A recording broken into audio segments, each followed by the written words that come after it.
কলাগুৰুৰ স্মৃতি দিৱসত কংগ্ৰেছৰ প্ৰীতিভোজ উচ্ছেদৰ জাননী পাই ৰাইজৰ চকুত পানী নেতা ব্যস্ত মাংসৰ আঞ্জাত হোজাই জিলা কংগ্ৰেছত এতিয়া স্পষ্ট বিভাজন দলীয় নেতাৰ মাজত সমন্বয়হীনতা এনে পৰ্যায় পাইছেগৈ যে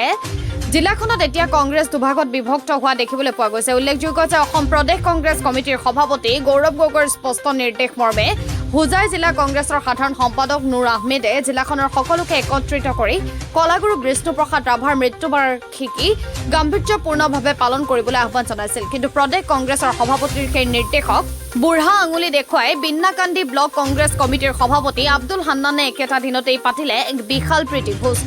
সংস্কৃতিৰ সাধকগৰাকীক শ্ৰদ্ধা জনোৱাৰ বাবে অহা দলীয় নিৰ্দেশনাক অৱমাননা কৰি একাংশ নেতা ব্যস্ত হৈ পৰিল উদৰ পুৰোৱাত কংগ্ৰেছৰ এনে কাৰ্য এতিয়া সচেতন মহলৰ মাজত প্ৰশ্ন উত্থাপন কৰিছে এয়া কেৱল কলাগুৰু বিষ্ণুপ্ৰসাদ ৰাভাক চৰম অপমানেই নহয় বৰঞ্চ প্ৰদেশ কংগ্ৰেছৰ সভাপতিৰ নিৰ্দেশকো মুকলি প্ৰত্যাহ্বান জনোৱা হোৱা নাইনে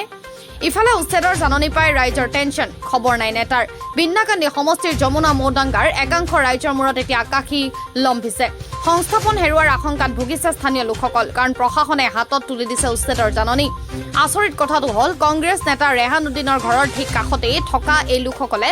উচ্ছেদৰ জাননী লাভ কৰি হাহাকাৰ কৰিছে যদিও খবৰ ল'বলৈ আহৰি নাই নেতাগৰাকীৰ ৰাইজৰ দুখ কষ্ট বুজিবলৈ নেতাৰ সময় ক'ত কাৰণ নেতা যে এতিয়া ব্যস্ত হৈ আছে সভাপতি আব্দুল হান্নানৰ সেই বিতৰ্কিত প্ৰীতিভোজৰ সোৱাদ লোৱাত নিৰ্বাচন আহিলেই ৰাইজৰ কাষলৈ যোৱা সকল নেতাই বিপদৰ সময়ত ৰাইজক অকলে এৰি দি ভোজ ভাত খোৱাত ব্যস্ত থকা কাৰ্যই সমগ্ৰ হোজাই জিলাতে তীব্ৰ প্ৰতিক্ৰিয়াৰ সৃষ্টি কৰিছে এফালে মহান মনীষীৰ মৃত্যুবাৰ্ষিকীক লৈ